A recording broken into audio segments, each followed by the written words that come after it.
When you can't make it to City Hall or the school board meetings, local journalists from BrainerdDispatch.com will be there to report the facts and get your questions answered. Local news works for you. Stay up to date at BrainerdDispatch.com.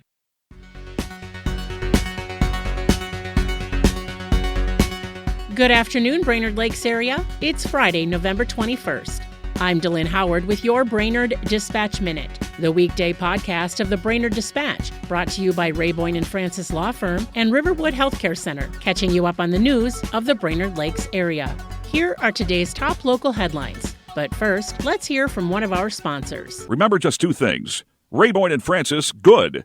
Insurance companies, bad. Rayboyne & Francis gets it done. 828-9211. A 19-year-old Kenyan man was arrested Friday, November 14th, after he allegedly assaulted two women at a residence on County Highway 22 in Crow Wing County. Brody James Park was charged in Crow Wing County District Court Tuesday, November 18th, with 2 felony counts of second-degree assault with a dangerous weapon causing substantial bodily harm, felony domestic assault by strangulation, and gross misdemeanor impeding a 911 call. On Tuesday, Parks was denied a public defender and posted $5,000 bail with conditions. He is due back in Crow Wing County District Court on February 5th, 2026. To read the details of the alleged assault, check out today's e-edition or find the story online.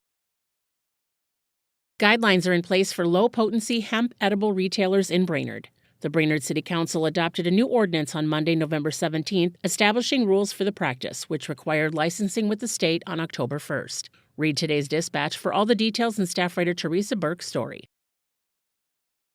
And the City of Baxter will seek an independent study review of the Highway 371 and Highway 210 overpass plan. City Administrator Brad Shapoulis said Councilmember Zach Tabbitt last week inquired if a third-party review was possible for the overpass project. Shapoulis said they contacted 3 firms about providing review, and one, KLJ, submitted a proposal. The fee was $16,370. A presentation before the City of Baxter would be January 6, 2026. Managing Editor Renee Richardson has the full story in today's e-edition or at BrainerdDispatch.com. Now let's hear from another sponsor. Riverwood Healthcare Center, a top 100 critical access hospital offering advanced surgical solutions, plus a wide range of primary and specialty care at clinics in Aiken, Garrison, and McGregor. Learn more at riverwoodhealthcare.org. From former Dispatch publisher Terry McCullough's column, This Was Brainerd, exploring the Dispatch archives, here's today's tidbit of local history, brought to you by Mills Automotive Group. 40 years ago today, in 1985, the Dispatch reported that 2 Brainerd citizens received the city's Tower Award last night. Mayor C. Elmer Anderson presented them to Dale Nathan for contributions to education and to Marv Nutting for a long service on the park board. Nutting, who was inducted into the State Softball Hall of Fame 2 weeks ago, said, "It's been a good year." For a daily dose of This Was Brainerd, visit BrainerdDispatch.com or find McCullough's column in the newspaper or e-edition. Now here's today's Lakes Area forecast, brought to you by JN Tree Service and Landscaping. Storm Tracker. Happy Friday, Brainerd Lakes area. We're looking at a beautiful day for mid to late November with mostly sunny skies and a few clouds passing by. Light and variable winds. Highs are going to be in the mid to low 40s in the afternoon. And by the time we get to the evening, we'll be seeing some more clouds in the sky with a gentle southwest wind at 5 to 10 miles per hour. Going into Saturday, again, mostly sunny skies for the day. Around 50 degrees by the time we get to the afternoon with a westerly wind at 10 to 15 miles per hour.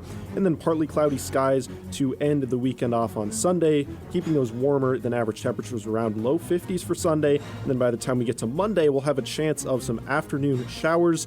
And then into Tuesday, as those temperatures start to plummet from the mid-40s on Monday to the 20s later in the week, we'll have a rain-snow mix on Tuesday.